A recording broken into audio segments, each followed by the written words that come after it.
Jack tightened the noose around his neck, just about to kick over the chair, when a commotion outside the window interrupted him. He leaned over to look and saw someone reversing their car. Furious, Jack stormed outside to yell at them. As he tried to direct the driver, the car knocked over his mailbox. With no choice, Jack helped him park the car and went back inside. Just as he was ready to slip the noose back on, a group of girls outside looked toward his window, not wanting to frighten the children. Jack took the noose off again. This time, he made sure to close the curtains. As he put the noose around his neck again, the doorbell started ringing incessantly. Angrily, Jack opened the door, only to find his neighbors standing there. They had brought him some food and also asked to borrow his ladder. Though visibly annoyed, Jack lent them the ladder. This time, there was nothing left to stop him. He tightened the rope, kicked over the stool, and just as the noose began to tighten, the rope snapped. Furious, Jack went to the store to complain, but the clerk noticed the marks on his neck and questioned him. Unable to respond, Jack turned and left. Now he had a new idea. Jack inserted a pipe into his car's exhaust, sealed the windows tightly, started the engine, and Saturday in the car. After tidying himself up, he closed his eyes. Slowly, the car filled with exhaust fumes. But just as he began to lose consciousness,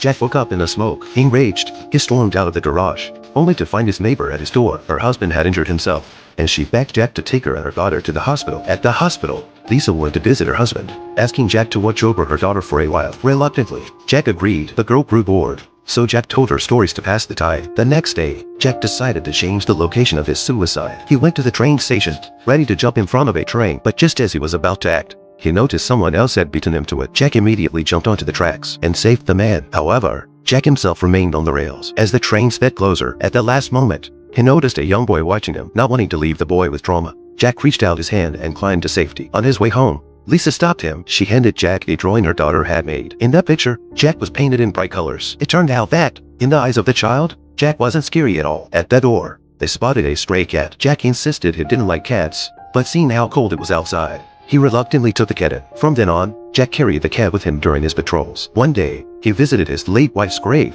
apologizing and saying he needed to take care of the cat before joining her. That day, Jack saw Lisa learning to drive, but her husband was doing a terrible job teaching her. Jack volunteered to take over. During the lesson, another car honked aggressively behind them, causing Lisa to cry. Furious, Jack got out of the car, grabbed the driver, and gave them a stern warning. Later, when Lisa went for her driving test, she left her two daughters with Jack. Jack helped the younger girl and even secretly fixed their dishwasher. With time, Jack became kinder and more approachable. He began to regain a will to live. One day, Lisa suggested packing up his late wife Anna's belongings and putting them in storage. She encouraged Jack to let go of the past and start a new life. But Jack was furious. Anna was the love of his life, his guiding light. He couldn't allow himself to forget her. As Jack fumed, a corrupt official happened to show up. The man, who often abused his position for personal gain, mocked Jack, suggesting that his wife's death might have been because Jack wasn't good enough. He drove off smugly, leaving Jack seething with rage. Feeling like everyone was trampling on his pain, Jack stormed into his house. The faint hope he had found was extinguished once more. This time,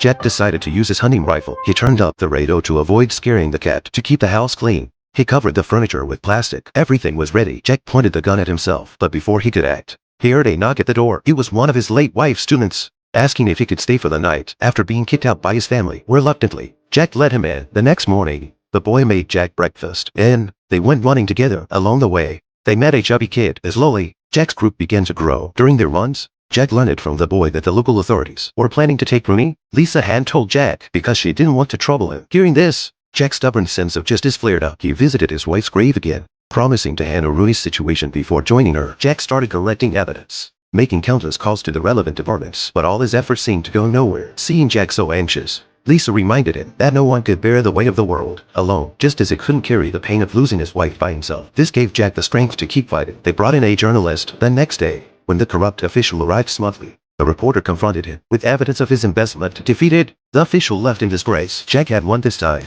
With the help of others, the once lonely and stubborn, Jack now had new boss. He no longer wanted to win his life. Not long after, Lisa gave birth to her baby. Jack held the soft little one in his arms, his hands bathed in sunlight. The regret of never having children of his own seemed to melt away, as now, every child could be his child. One snowy morning, Lisa noticed that Jack's house was covered in snow. He hadn't gone out for his usual run. Worried, she and her husband rushed to his home. They found Jack peacefully resting, having passed away in his sleep. This time, Jack had finally fulfilled his wish to leave the world. Lisa Saturday by his bedside, gently stroking his face. Jack, the once lonely and grumpy old man, could never have imagined that his funeral would be filled with people